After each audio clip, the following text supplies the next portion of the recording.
Good morning, students.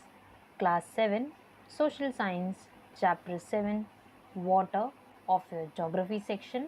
Here is the fourth video of this chapter. Let's start the topic. In this video, we will study about the distribution of water bodies. Distribution of water bodies.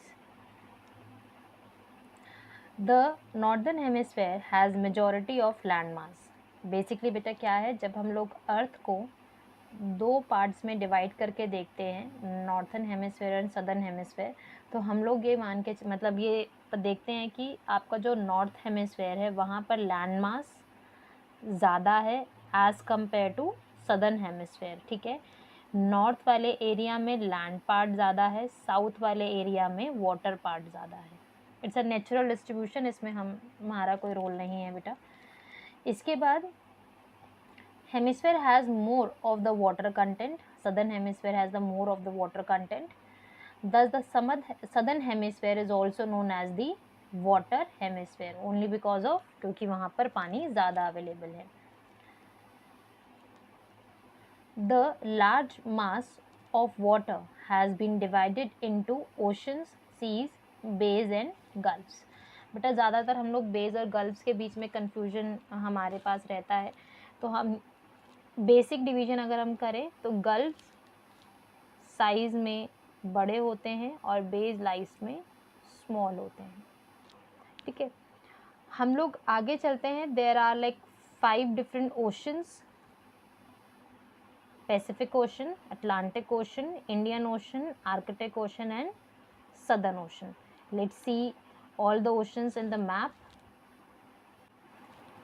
हमने बेटा 5 oceans के बारे में देखा: Pacific Ocean, Atlantic Ocean, Indian Ocean, Arctic Ocean and Southern Ocean. ये हमारे पास बेटा ओशंस हैं. इसके बाद temperature of the ocean water.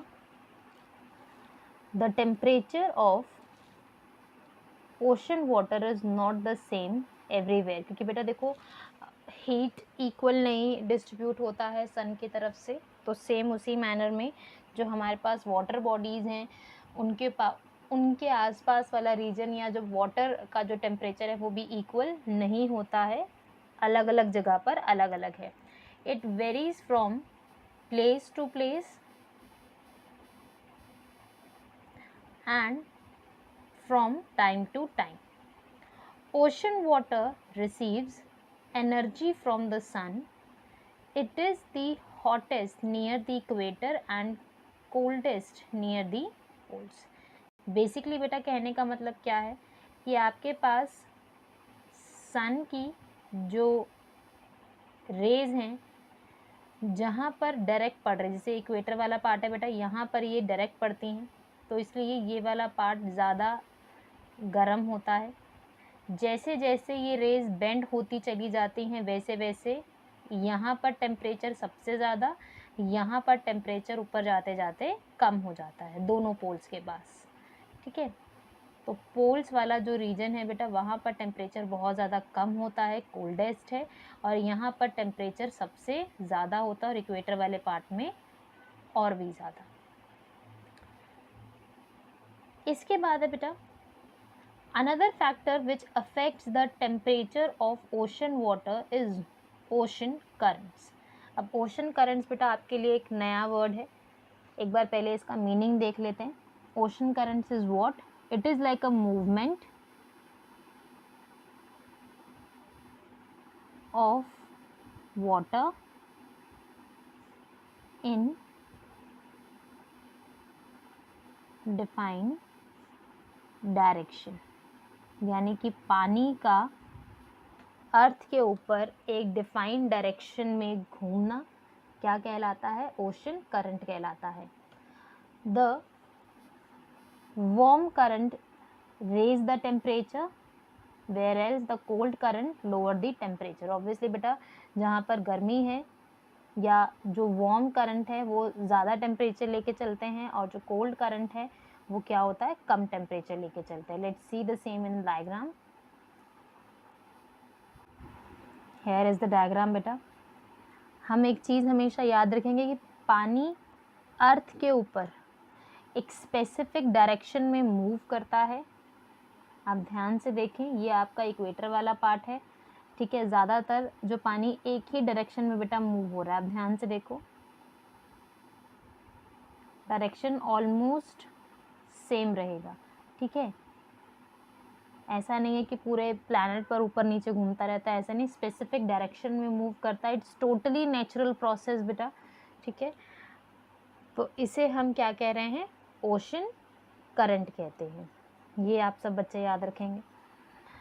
इसके अलावा बेटा ऐसा सेम सदर्न हेमिस्फेयर में भी और नॉर्थन हेमिस्फेयर में भी सेम इसी तरीके से होता है. आप ये नहीं सोचेंगे कि सिर्फ साउथ वाले में हुआ, नॉर्थ वाले में नहीं हुआ, ऐसा नहीं है. आगे चलते हैं. Circulation of ocean water. आपका जो ओशन वाटर है वो किस तरीके से सर्कुलेट होता है, हम उसके बारे में पढ़ रहे हैं. The waters of the ocean is always in motion. बेटा हमेशा मूवमेंट चलती रहती है वाटर बॉडीज में वाटर की. तो चाहे वो वर्टिकली घूमे या हॉरिजॉन्टली घूमे, they always move in a particular direction. The movement of water takes place in 3 ways, यानी कि 3 अलग अलग तरीके से हम उन वाटर बॉडीज़ के वाटर की मूवमेंट को स्टडी करते हैं. हम पर्टिकुलरली स्टडी करते हैं बेटा वेव्स की फॉर्म में, टाइड्स की फॉर्म में और ओशन करंट्स की फॉर्म में. ये 3 फॉर्म्स बेटा आप याद रखेंगे हमेशा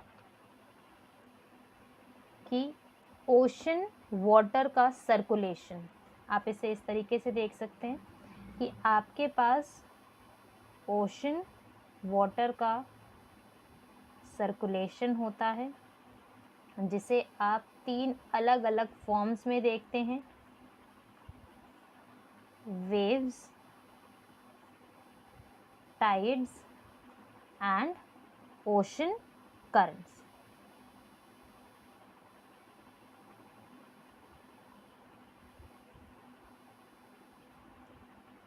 इसमें कोई कंफ्यूजन नहीं होना चाहिए बेटा.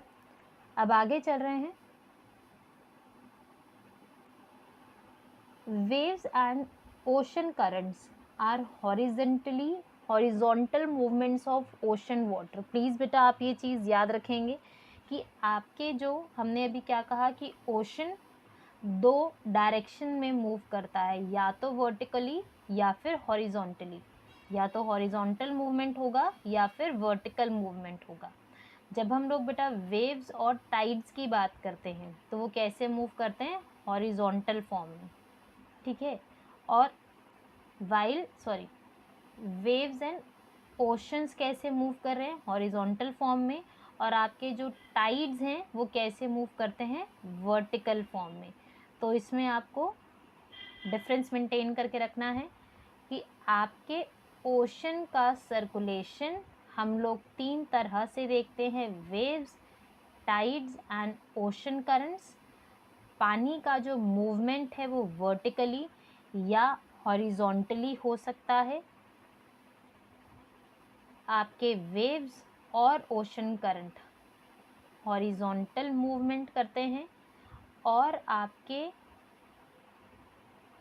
टाइड्स वर्टिकल मूवमेंट करते हैं.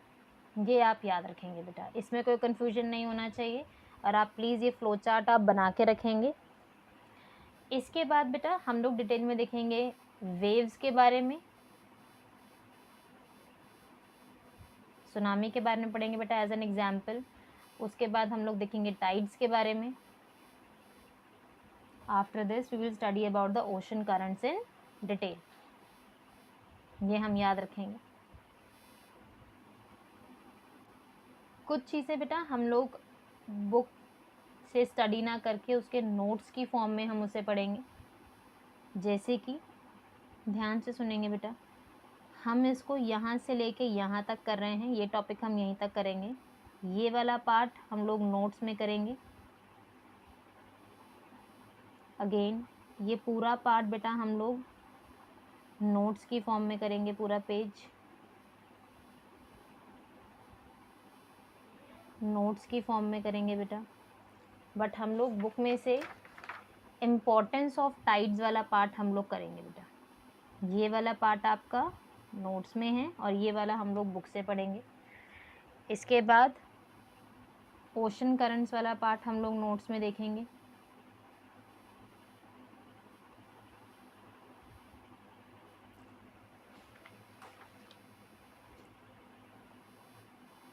ये चीज़ें बेटा आप याद रखेंगे।